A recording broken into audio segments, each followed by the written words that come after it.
of the eastern part of India, and the Indian subcontinent has been subjected to invasion from the north, from Afghanistan. It still continues, from Russia, from Europe, and then from Afghanistan and Iran. So as a consequence of that, there is a great variety of different populations. These populations, you see, as they invaded and they came into the Indian subcontinent, the local traditions, the Hindu religion, which is still predominant in India, didn't allow mixing. They were very conserved. So these populations which came in, for example, even now, after some 1,500, 2,000 years, you can still trace remnants of the people from Italy, from Greece, who came with Alexander the Great. So they didn't mix with the local population. They developed their own communes. So that provides you an extremely useful genetic resource to study any genetic disease. So we have actually collected samples, as you can see here, mostly from NWRP, from Punjab, and some from Sindh, and some from Pakistan. Close to about 2,000 families. Okay, obviously I cannot describe to you the 10 years program. And we at home, whenever we find an atypical observation and unexpected results, that's the time we celebrate. We feel, you see, that we are on the verge of finding something new. So these are all novel discoveries, but obviously for shortage of time, I'm going to discuss only one, DFTB26, which incidentally was the first locus discovered, and we're still working on that. It turns out to be extremely interesting and extremely difficult. It has taken us 10 years, and we still have not been able to identify the mechanism, though we have identified the proteins involved.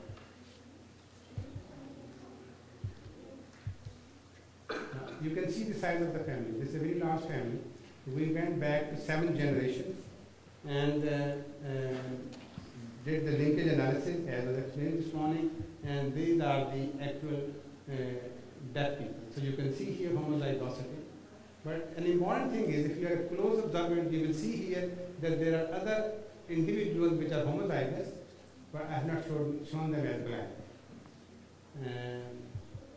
I am going to show them as green. Okay. So all these individuals, the green and black, are genetically deaf. But actually, when you see them phenotypically, only black are deaf and green are not. In the beginning, you see, we thought perhaps we mixed the blood samples, so we redid it.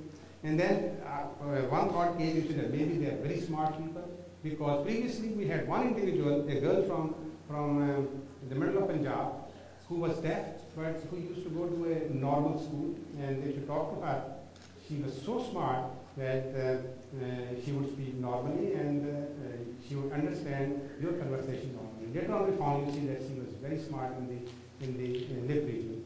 But if you talk to her from the back, you see, then she would listen.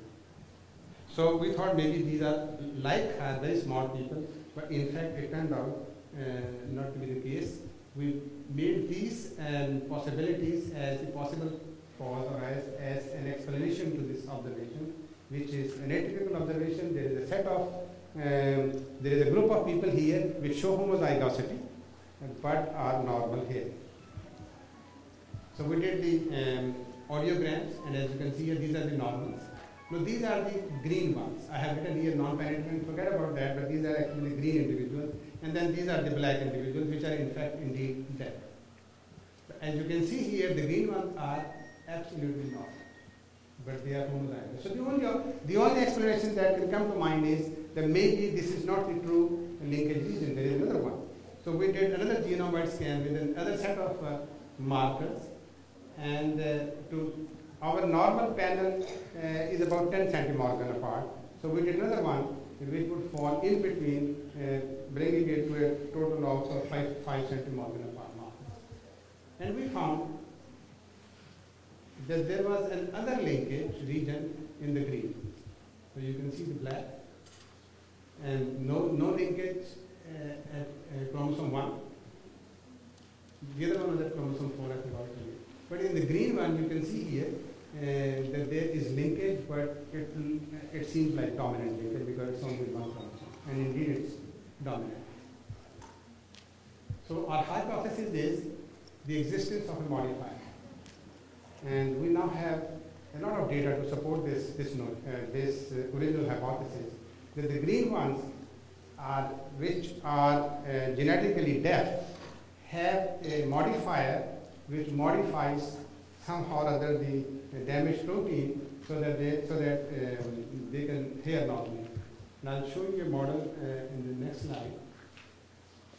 So now what we are doing is, and that is where it has taken us a long time, theoretically, what we plan to do is to develop a mouse model with DFNB26, which will be deaf, and then introduce the modifier, which should theoretically make it normal.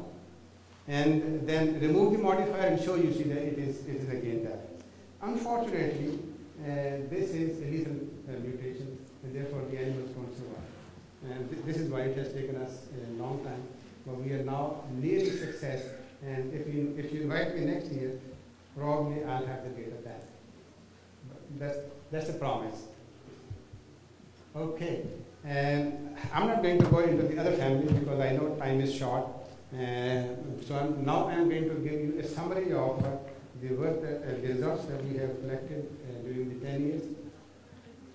And this has been done as a collaborative effort between my center in Lahore, Pakistan, and National Institute of Deafness and Engagement.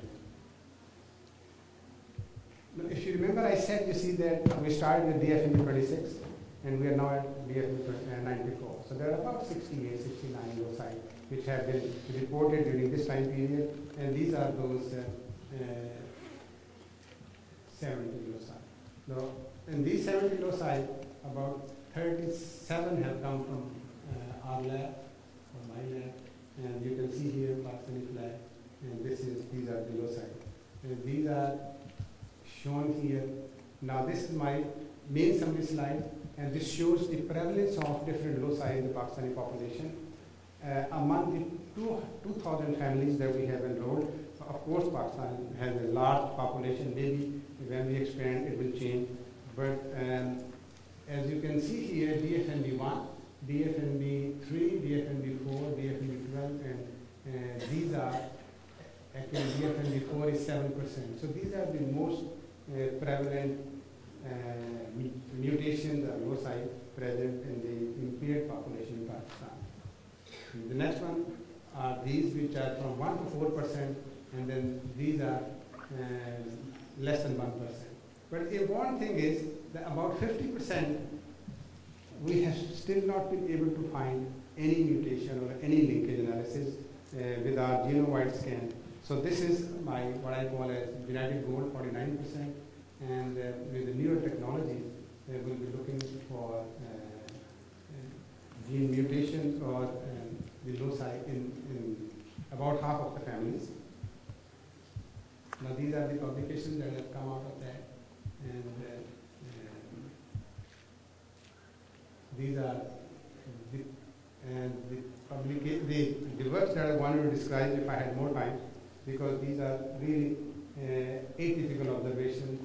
For example, in DFNB49, we found to our surprise, you see that the same mutation in different members of the same family causes different degree of deafness.